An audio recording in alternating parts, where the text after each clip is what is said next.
modern scholars are making their rulings. They ignore some hadith, and they don't ignore other hadith. And we have to go back and say, well, I'm going to ignore the hadith that are inhumane, that are brutal, that are, contrary to this fitrah, contrary to the inherent sense of what is right and wrong that God gave us. Not only that, but also to the Quran, because there's lots of hadith that are pulled up that are clearly contrary to the spirit of the Quran, but they're also relied upon. So these are important undertakings that we need to do to be able to challenge traditional thinking in Islam and amongst Muslims in the mosque and in Muslim countries. And I have a lot of friends in the queer community who said, why bother? You're never going to change anybody. And I guess I'm a lot more hopeful because I look at a lot of other religions, and 100 years ago they were where we are. And a lot of minds have been changed. And I think it's important. And one thing I'm so excited about, and it hasn't been announced really publicly yet, but there's a mosque in San Francisco who just put itself on the welcoming congregations list.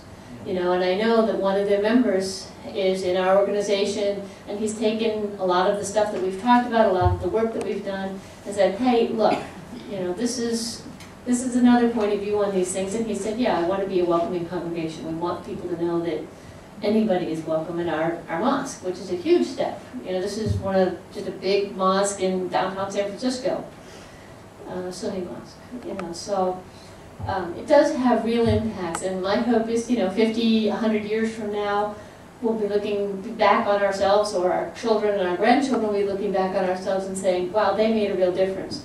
Do I expect every single mosque in the world to all of a sudden have women leading prayers and gay guys up there next to them? No, of course not. Not every single Christian organization is welcoming, but there are homes for people who are Christian and gay, and we need to have homes for people who are Muslim and gay, not just segregated off by themselves, but as a part of mainstream community. So going back to the ijtihadic approach, I'm sure a lot of you are sitting there saying, well, I don't know that much about Quran, I can't read it in Arabic maybe, or you may feel very insecure of it. And so that's why I wanted to talk about the different levels of ijtihad. On one level, there's the very scholarly kind of work that we're trying to engage in. It requires study. It requires you to go back and look at how the Arabic words were used in classical Arabic. My training in Arabic language was in Fusha Arabic, not in colloquial Cairo-nese or Sudanese or Moroccan Arabic, because the words, while most of them are very similar to what they meant a long time ago, have changed some of them in meaning. So that's a lot of study. But each and every single one of us can go to the Quran and read the Quran and take from it what we relate to. The Quran is a multifaceted document, and it claims for itself that it's pertinent for all humankind for all times. And as such, it should, theoretically at least, have something to speak to everybody, right? And each one of us needs to go to the Quran and see what it speaks to us. And sometimes it's challenging. There are verses in the Quran that I say to myself, God, why did you put this verse here? Wouldn't have liked to grapple with that, because there's so much else that I find beautiful. And usually I try to concentrate on the stuff that I find beautiful in the Quran and inspiring in the Quran.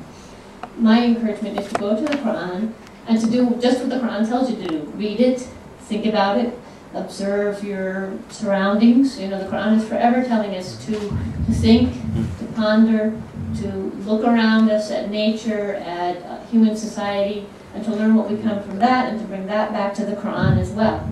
So each one of us is obligated to think about what we're reading as well. And that is like a personal form of ijtihad, because ultimately it is your individual responsibility to decide what you think is right and wrong. And it's your individual responsibility to do what you think is right for God.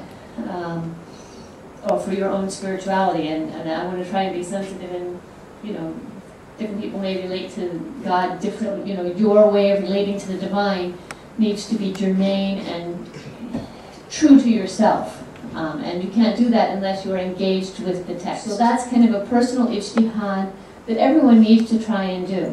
And the more you do that, the more I believe people will find things that make sense to them as individuals and can give them hope. I know a lot of people who I interact with who aren't Muslim come to me and they say, oh my God, how do you remember all these rules? There's so much, it's so complex. And I always say to them, no, Islam is really very, very simple, because it's all about being just, about being truthful, about being honest, and about being kind and merciful. You know, and if you look at it, the Quran tells you time and time and time again, be kind, be compassionate, take care of the people in need. You know, and these overarching principles are what is hammered back and all the time, hammered down in your throat, sort of, you know, be kind to the poor people, be kind to kittens, be kind to, you know, children, be kind to your kin, to neighbors. As an example, I want to kind of bring it back to the concrete world. We had Prop 8 in California recently, which was a proposition that the people of California were voting on to rescind the law that allowed gay marriage. And our organization obviously did not support Prop 8. We were coming out against Prop 8. And my co-founder is very, very much an emotional sort of, this is stupid, you know, and then she reacted very emotionally to it. She, you know, how can you care whether two gay guys get married? You know, of course they can get married. What's the big deal?